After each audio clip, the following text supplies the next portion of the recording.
Okay, so this is section 8. This is basically the end of the crash portion of this. All right, so we're now going to create a diagram.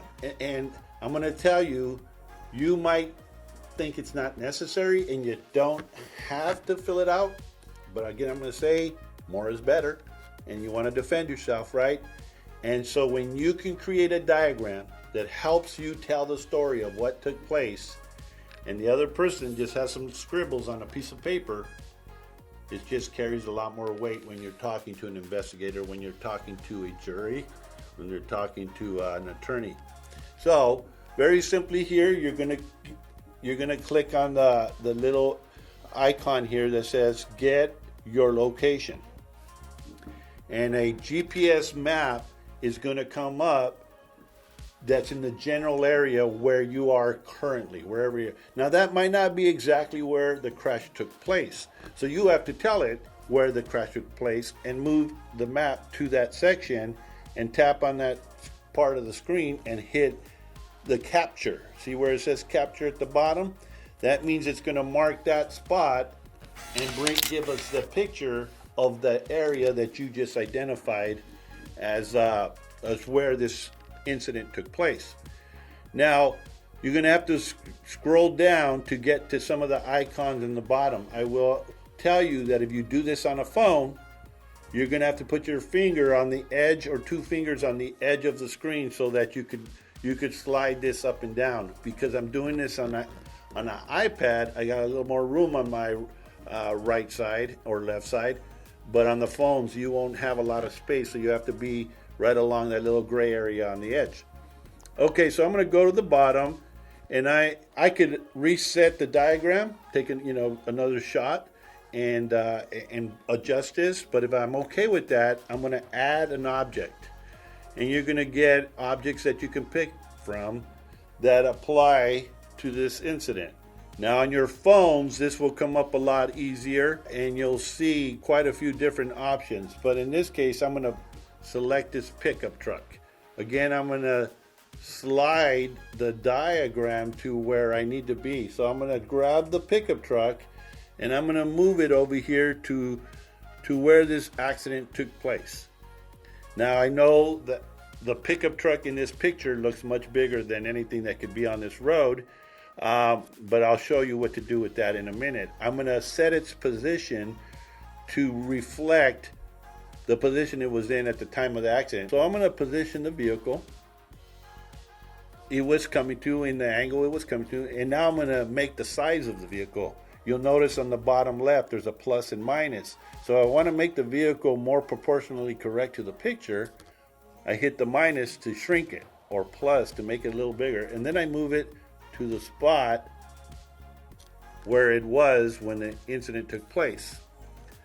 Go back to the bottom and I hit add an object, and again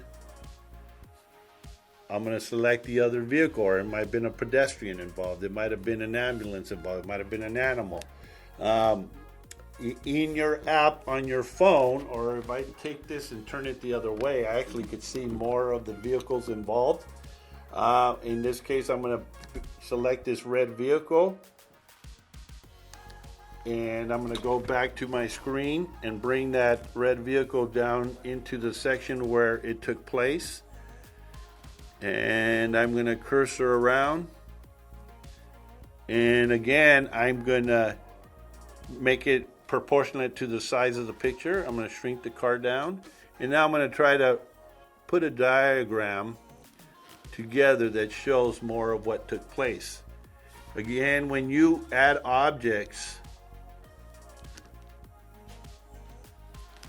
you're going to get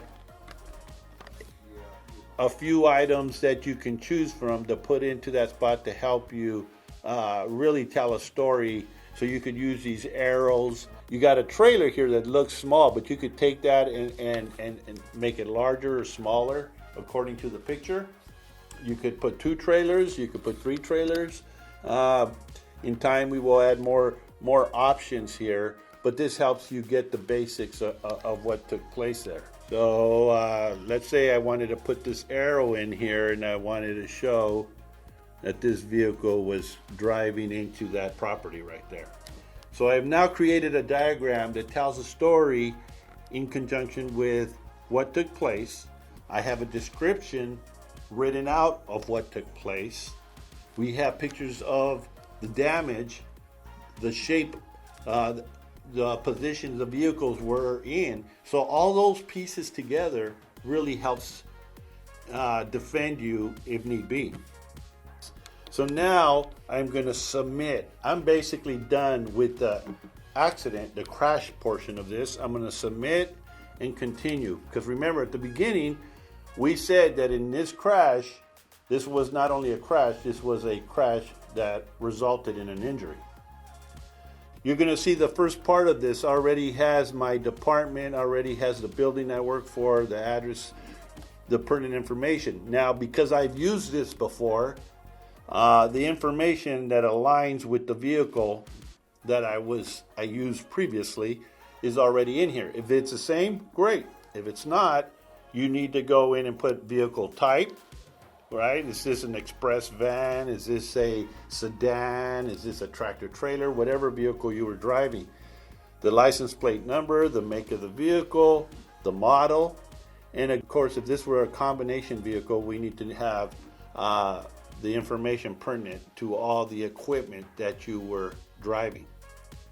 And if you get the portion, popping up, just get rid of the screen where you type. We got the vehicle in. We're going to submit all the information, and now we're into the injury illness prevention part. So I was involved in an accident and I was hurt, right? Again, my name is already in for me. It's light. You can see it in there very lightly, but it's already been filled out. You're just validating that the information is correct. You hit next.